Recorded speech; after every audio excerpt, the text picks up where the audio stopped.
What if Neo wasn't Keanu? What if Indiana Jones had a mustache? And what if Stallone and Schwarzenegger actually swapped faces? Hollywood is full of close calls, casting near misses, and legendary roles that nearly went to someone completely different. Some of these choices were almost locked in, others fell apart at the last minute, and a few were derailed by fate itself. This is 10 action movie classics that almost cast totally different stars.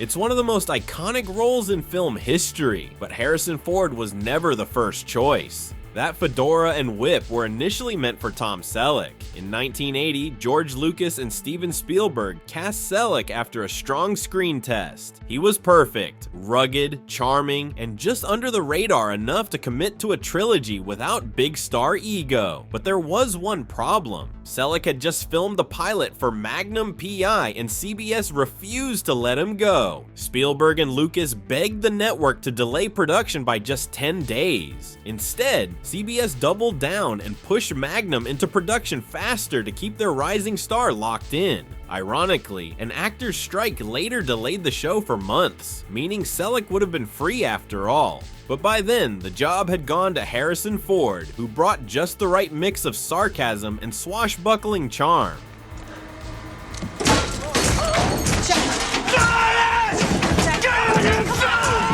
Before Keanu Reeves turned Speed into a genre-defining hit, it was meant to launch a martial arts star into the mainstream, Jeff Speakman. In the early 90s, Speakman had just headlined The Perfect Weapon and signed a 3-picture deal with producer Mark DeSalle and Paramount Pictures. Speed was being shaped specifically around his skill set, and the original script even had scenes where his character would jump off the bus, beat up some bad guys, and reboard mid-chase. But then, studio politics intervened. Paramount went through a leadership shakeup and dropped Speed into turnaround. 20th Century Fox scooped it up, and with that, Speakman was out. Fox wanted a fresh direction. They floated different names before finally landing on Reeves. The rest, as they say, is history. For everyone except Speakman, who later admitted Speed was the moment his career derailed. I could drive a tank.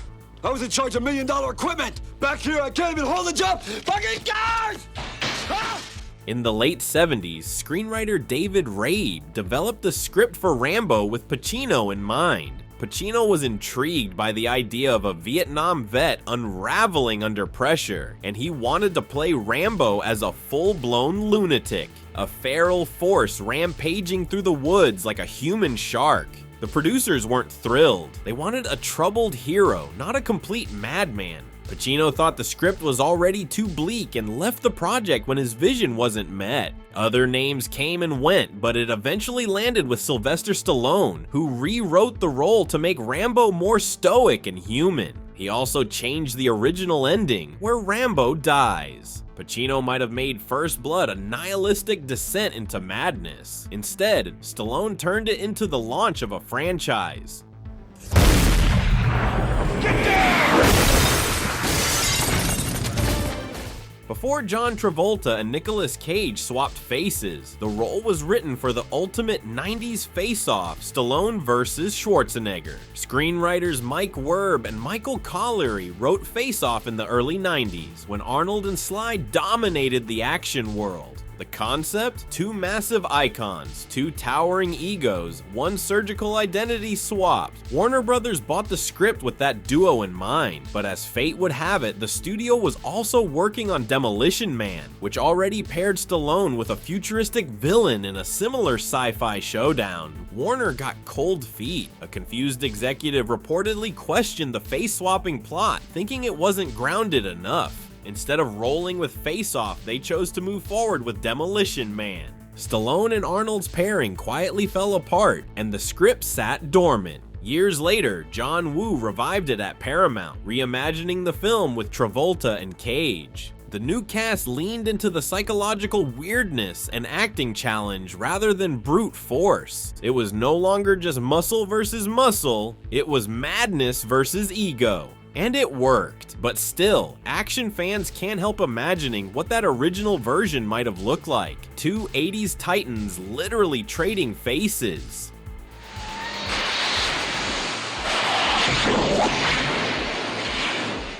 You've probably seen the stills, a guy who looks like Marty McFly standing next to Doc Brown, but something feels off. That's because for 5 weeks of production, Eric Stoltz actually was Marty McFly.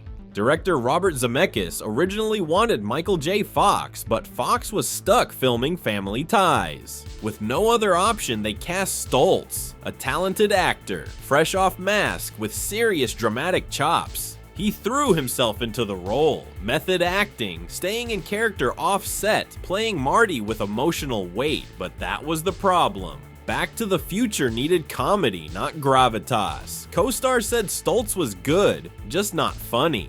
By Christmas 1984, the filmmakers made a bold decision: fire their lead. Zemeckis convinced Fox's producers to work around his sitcom schedule. On January 10th, 1985, Eric Stoltz was officially out and Fox was in. They reshot everything. It was expensive, it was risky, but it paid off. Fox's natural comedic energy redefined the tone, and Back to the Future became a classic. Stoltz's scenes were hidden for decades, until behind-the-scenes footage proved just how different the film nearly looked.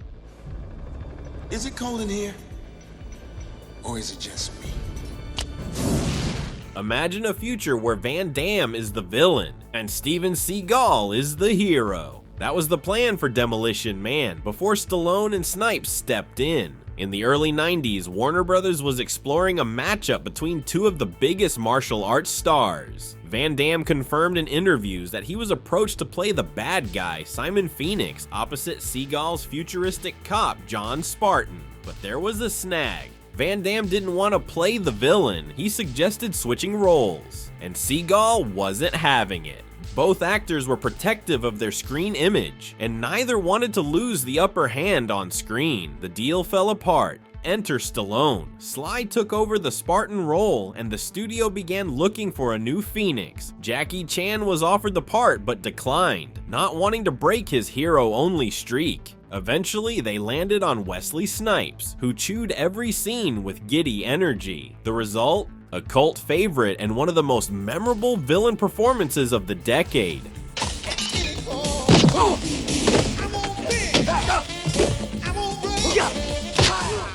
In the late 80s, Chuck Norris was the established martial arts king of Hollywood. Jean-Claude Van Damme was still clawing his way up, but when Kickboxer was being developed, the roles could have reversed. According to Sheldon Lettich, Chuck Norris was considered for the role of Kurt Sloan, but the role ultimately went to Jean-Claude Van Damme. So instead of Chuck, we got training montages, flying kicks, and that unforgettable dance. If Norris had succeeded, Kickboxer might have starred a more weathered, stoic fighter.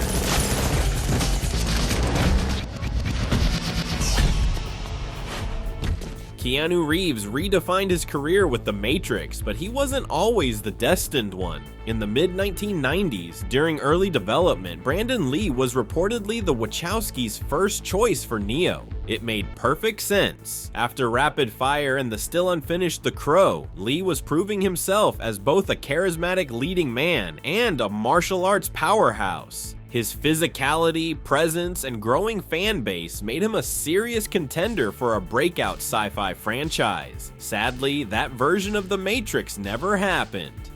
In March 1993, Brandon Lee died in a tragic on-set accident while filming The Crow. At that point, The Matrix had not yet been greenlit, but development was underway. Some sources claim that had he lived, Lee would have been offered the part, and likely accepted. Instead, the project moved forward without him. Will Smith turned the role down, so did Johnny Depp. Finally, Reeves was cast, bringing a quieter intensity and subdued vulnerability to the role. But it's hard not to wonder what Brandon Lee's version might have looked like, especially in a film so focused on illusion, identity, and control.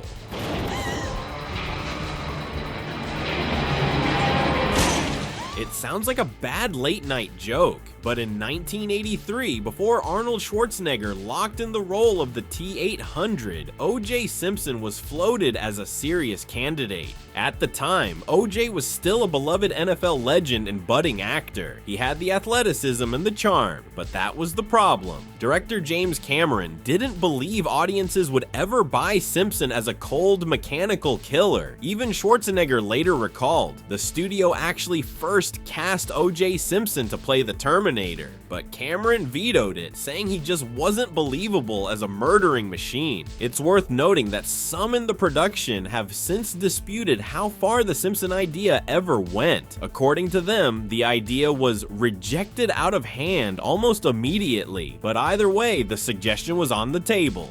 And the irony isn't lost in hindsight. Instead, Arnold, who originally met with Cameron about playing the human hero, Kyle Reese, was reimagined as the killer cyborg. With his imposing frame, quiet intensity, and minimal dialogue, he became instantly iconic. And OJ? His life took a darker turn, but the Terminator dodged a bullet, or at least a truly awkward legacy.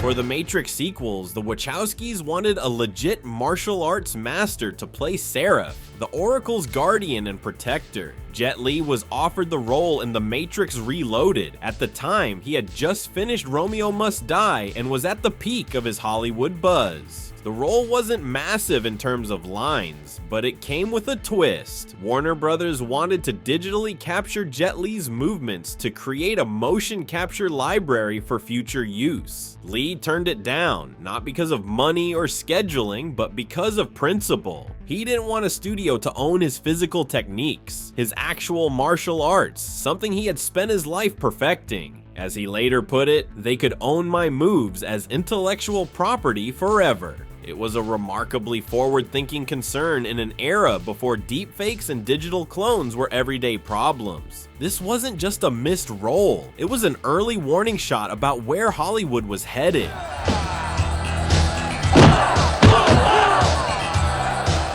So there you have it, 10 films that could have looked wildly different, where a single casting shift might have altered careers, franchises, or even entire genres. Sometimes it came down to ego, sometimes it was timing, and sometimes it was just bad luck. But in each case, we got a fascinating glimpse into what almost was. Because in Hollywood, the story behind the casting is often just as dramatic as the movie itself.